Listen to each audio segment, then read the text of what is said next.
So I wanted to do just a quick follow-up, a couple of things that I didn't share that were just meaningful for me to put out there since my video about Joshua almost drowning is this. One was, as we were heading back from the dock, there were people sitting around and they kept saying, his big brother saved him.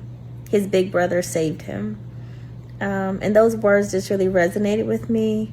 One, because in that moment, Caleb, right, took on this big brother status for Josh and took a responsibility and accountability for him, and literally did just that. Literally risked his life to save my sons. And then I thought about just the reality of them saying his big brother saved him. And I thought about how, as believers, Yeshua calls himself our big brother. He's the firstborn of many brothers, right? And so it was just another reminder to me of how the Lord was with and had gone before to save my son. I was reminded of the very first verse that Josh knew and could say before he was 2 years old even, and one we constantly come back to as the child has just walked through a lot in the short 6 years of his life and has faced, many challenging things and many things that have brought about a lot of fear in his life, is Joshua 1:9. And so it says, be strong and courageous. Do not be afraid or discouraged. And I'd always stop and pause and say to Josh, how come? And we'd finish it. Because the Lord your God will be with you wherever you go. And so the Lord was with my son. And Joshua even commented saying that, that the Lord was with him. And so I love that these deep-rooted truths that I started planting in my son from the time he was in my womb, the Lord is allowing to be seen in his life, allowing it to blossom so that my son can see the goodness of the Lord, to see that he is with him. And I was also just, reminded of, I was always terrified to become a parent for a lot of different reasons. I didn't want kids. I'm going to put that out there. My daddy did not put good thoughts in my mind about children. And then really, there was this real fear of like, Lord, I'm going to be accountable to you for this child. But he knew that that was the most foolish thing I could have ever said, is that I don't want kids because I love being a mom.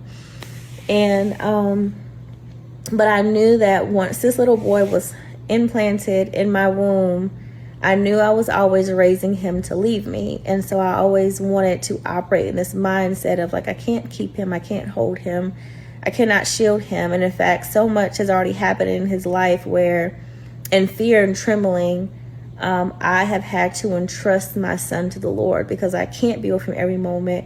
I cannot protect him from every danger. And even when I am nearby, right, I will still have moments of where I can't keep him from all harm, or I will have lapses, right, of being careless or too, risk taking, right, where things can still happen to him. And so I have truly learned to entrust my son's life to the Lord, that he is the only one who can ultimately save him physically, and he is the only one who can save him eternally by his spirit. And so I just want to give this word of encouragement to parents who do feel maybe this sense of angst over how they're going to provide, how they're going to protect, how they're going to keep their children. Do all you can. Do all you can in your power, but ultimately entrust your children into the hands of the Lord.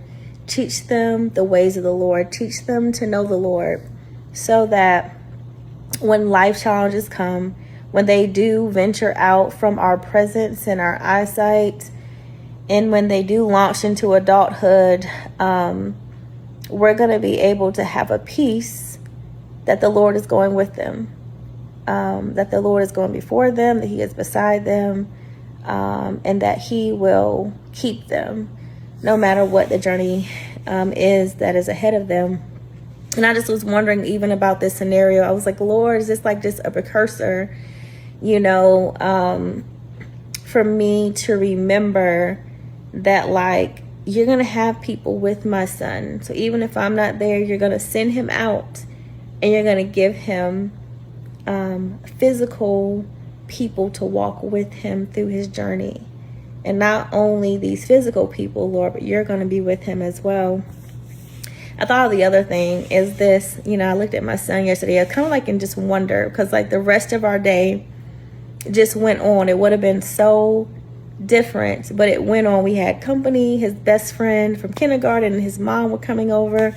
We hung out with them for several hours. We ate dinner, and I just kept looking at my son almost in wonder, because I'm like, I could not be sitting here having dinner with my kid and laughing and all the things. But I looked at him and I said, Joshua, I said, your life has a purpose still yet. Like your life was preserved because the Lord still has purpose for you here.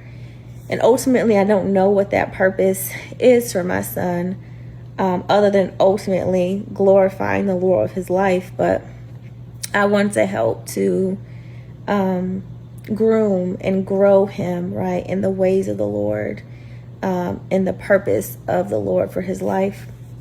And that he would know that and that this would be a marked moment for us both, a marked moment for him to remember what the Lord had done for him. And it'd be a moment of faith for him to be able to lean and glean back to. And so I'll leave you with this. When we were at dinner, and I was like, Joshua, you pray? He said, yes. And so he started to pray. And one thing he said, God, thank you for saving me from the waters. God, thank you for saving me from the waters. And I'm just really glad that that was a testimony of my son, that this is our testimony. And I'm really grateful for a God who does save us.